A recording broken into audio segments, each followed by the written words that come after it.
La dictature européenne dépasse des records. J'aimerais savoir ce que les gens penseraient, ce que les gens feraient si ça arrivait chez nous. Parce que là, c'est un pays européen, et je tiens à signaler à tout le monde qu'on fait partie de l'Europe, que nous sommes, malheureusement et tristement, un parti européen. On écoute Florian Philippot, on se retrouve juste derrière. Attention, la Roumanie, c'est le laboratoire. Donc, ils ont d'abord annulé, le 6 décembre dernier, ils ont prononcé l'annulation du second tour de la présidentielle parce que Georgescu, qui veut quitter l'Union européenne, l'OMS et l'OTAN, ils ont annulé le second tour 2 jours avant parce qu'il allait gagner. Les sondages le mettaient à 58%.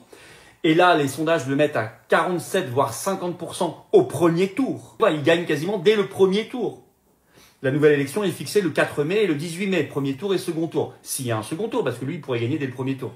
Le deuxième candidat est à 16%, donc il a 3 fois plus d'intention de vote que le deuxième. Donc il est sûr de gagner, sûr et certain, il n'y a aucun doute. Quand vous avez une telle avance écrasante, c'est que vous êtes certain de gagner. Donc ils ont arrêté Georgescu. Vous vous rendez compte?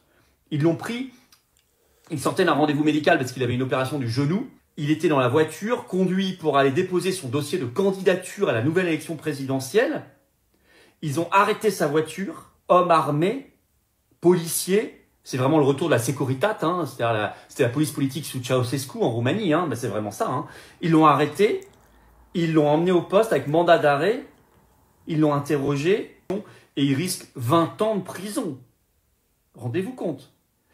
Et il n'a pas le droit, pendant là les 60 prochains jours, c'est-à-dire toute la campagne, s'il peut bien être candidat, parce que ça ils vont essayer de faire en sorte qu'il puisse même pas être candidat, il n'a pas le droit de parler dans les grands médias ni sur Internet.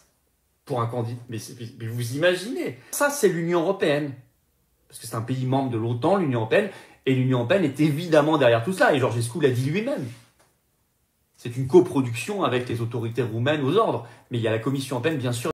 Alors ça, c'est de la vraie dictature. Alors les gens qui sont abonnés à ma page, peut-être que vous êtes au courant, mais je peux vous assurer qu'il y en a plein qui sont pas au courant. C'est pour ça que je vous demande de partager un maximum et de mettre un petit like pour que ça puisse se diffuser. Je peux vous assurer qu'il y a plein de gens qui sont pas au courant de ce qu'on vient de dire là. Et pourtant, c'est la triste vérité. Et n'oubliez pas de vous abonner, c'est la nouvelle page.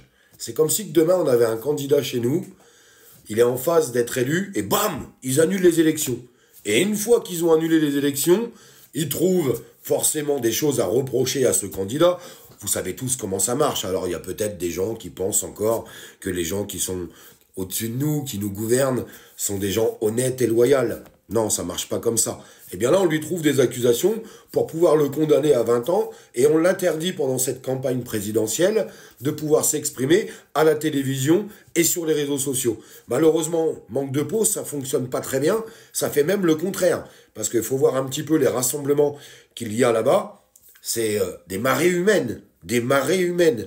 Et le mec, il vient de passer à 50% des intentions de vote. Ça veut dire que, ça se trouve, il va même pas pouvoir faire campagne, ni à la télévision, ni sur les réseaux, nulle part, ni à travers des meetings.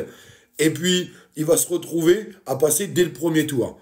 Alors, c'est à laisser réfléchir si leur petit plan marche vraiment. En tout cas, on rentre vraiment dans une certaine forme de dictature.